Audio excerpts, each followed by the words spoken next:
I think there's a lot of pent up excitement in comics, and I say this for kind of an unusual reason. I recently posted some art of just kind of a hobby project that I'm doing on Twitter, and I'm planning I'm going to put out a comic book of my own in 2021. This isn't going to be any kind of fancy thing. It's not going to be I'm not going to go do a bunch of live streams or anything else. It's simple. I just want to do it. I just want to have a process out there. I'm not expecting to make anything, not expecting to make a big buzz. But the reaction I get is very supportive from people who are like, "Wow, this is great." It, and I'm not a good artist, but it shows me something that there is an interest in comics, and I want to talk about that because it's we lose track of that very easily.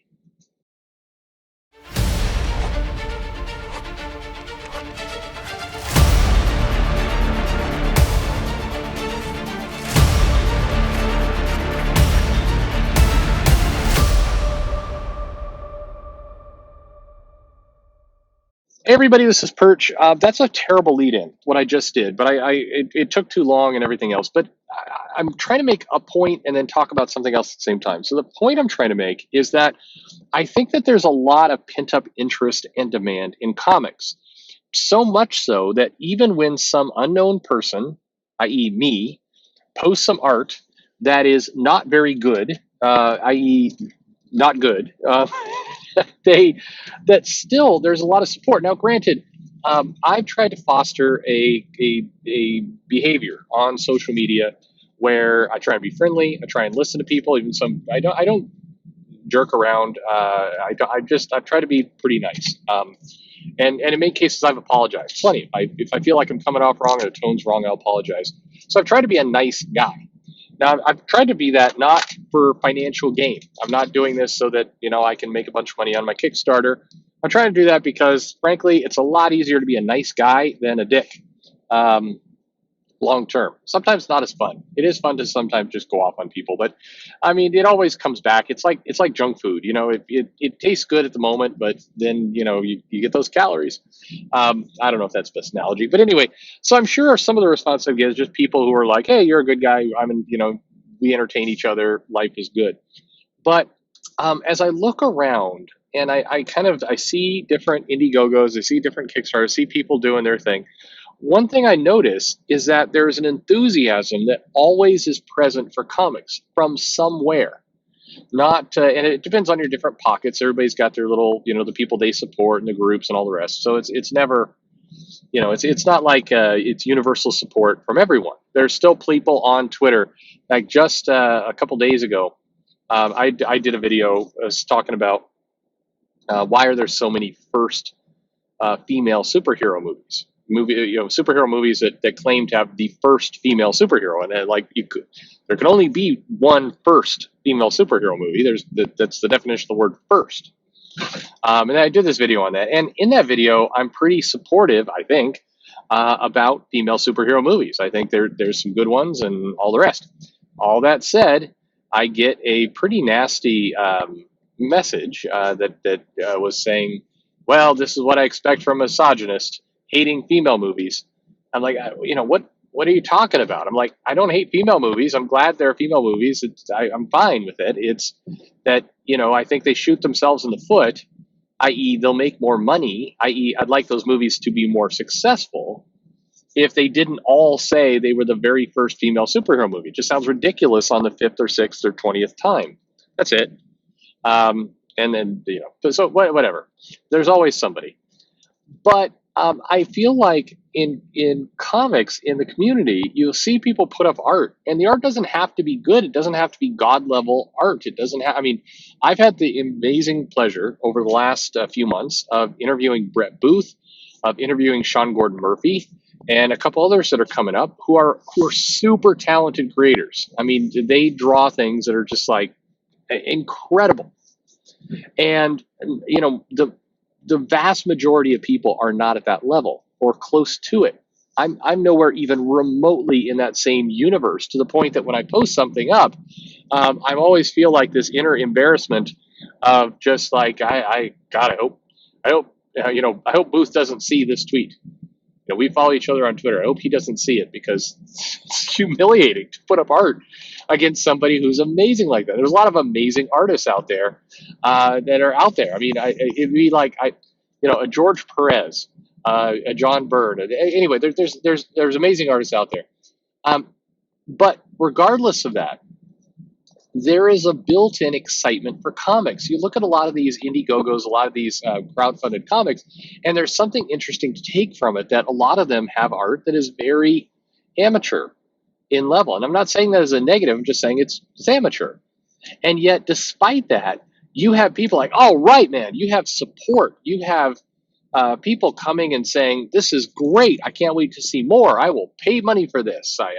I want to see more. You have that kind of, you have a lot of positivity in comics around pretty amateur efforts for comic, and that's incredible. I mean, if you think about it, that tells me that in this community, in this group, that we are inclined to want to support each other. It's all this other bullshit, pardon me, stuff that gets in the way of truly just enjoying this stuff. I mean, the crazy thing about art is there's definitely good and bad art.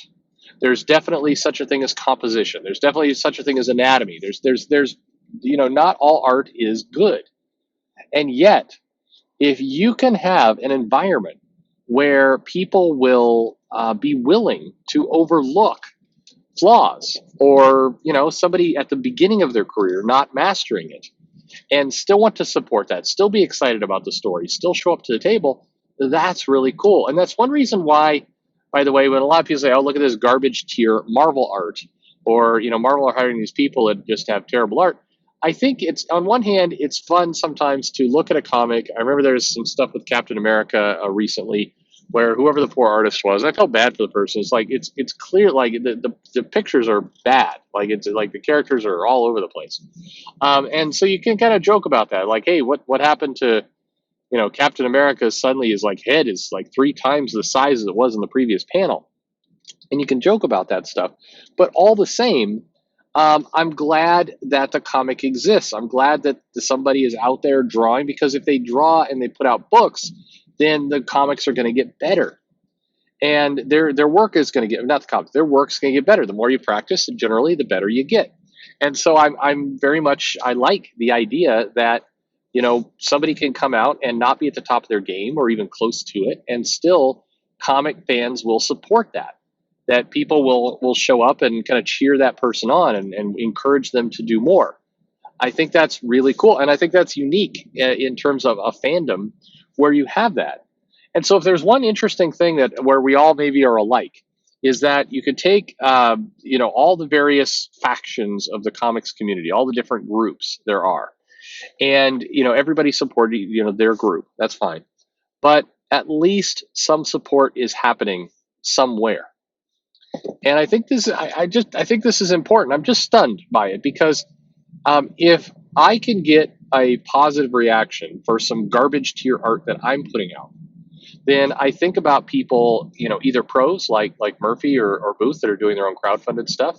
I think about up and comers who are trying kind of their hand at comics for the first time, and that it gives me a lot of confidence that there's going to be some support to want to get them going. I think about people like Larry King, who is quite a talented artist and has mastered his style. He's unique in his style of artwork, and it's consistent. This is going to be a little detail, but sorry for the brief segue here. A lot of people, they have a style that seems to change from panel to panel, which means they're kind of, and this is a flaw I have. Art Adams is one of my huge influences, and I fight because when I draw women, specifically faces, that Art Adams, you can see it. You can immediately go, oh, that guy's read some Art Adams. It's there, so I fight myself to develop my own style. You take a guy like Larry who has a distinct style, and then he goes from panel to panel to panel, and that style holds up. You see that how he draws in one panel is similar to another. That's pretty powerful. That's a good thing. I think that this is all. I mean, this is where comics need to go, and I think it's really astounding that and this is where the comments will open up for you guys to think, is there any other hobby, any other profession you can think of where the entry point can actually happen for anyone. That somebody who is very early in their career can still kind of get a lot of positive feedback, get a lot of kind of boost and momentum from others to keep going and to design and do what they need to do. Is there another fandom that has that level of support? And I think the other part of this is maybe that can be put in some perspective as we're having the various wars, and a lot of people. This is where every now and then I see these articles written about toxic fandom, and the fans are bad, and look at these jerks over here and all the rest. And I totally get it for the trolling and the running somebody off. I mean, even if a creator says something super stupid and offensive, do we need to harp on that for the next year? I mean, that's not healthy. How there's got to be a limit to some of this stuff. But when I hear these labels get thrown out around toxic fans and everything else, and then I see amateurs.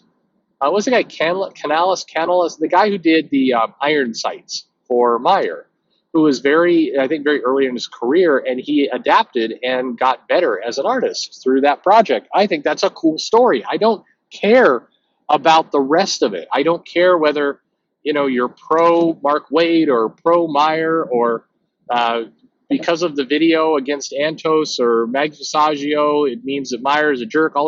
I mean, put all that aside for the moment. Forget about the product, the person, all of it. And the artist there, and I apologize, I should remember the guy's name off the top of my head. Somebody will put it. Here's a guy who came in and tried to improve his craft and had people going, "Hey, good job, man. Way to go. Let's keep trying." And the people who didn't like Meyer just took, you are an awful artist and everything else. But despite all that, he stuck with it and tried to improve what he did. And I think that journey to try and be better is a cool thing. We ought to celebrate that. I think that's a good moment. And so I think I can look at a lot of these different feuds and arguments and fights and everything else and say, you know what, that stuff is terrible, and we ought to be better to each other. We ought to not do all this stuff. But the support is really quite amazing in this hobby when it gets going, and that should also be recognized. At the same time, we're recognizing the toxic fans and the harassing and all the rest of that stuff. At the same time, we're harping about that. Maybe a little bit more airtime should go to, regardless of your ideology or anything else, you have people putting themselves out there to get their art out. And we have a lot of people who support them when they could just, mock them endlessly. And I think that's cool. Anyway, that's me. Feel good comment of the day. Hey, what do you think? Does any of this make sense, or did you just waste about 10 minutes of your life, 12 minutes and 45 seconds of your life? Let me know in the comments below. Like, subscribe, introduce to a friend. Let's support each other with art out there. That's pretty cool. I'm on Twitter and Facebook at Comic Perch. Thanks for listening.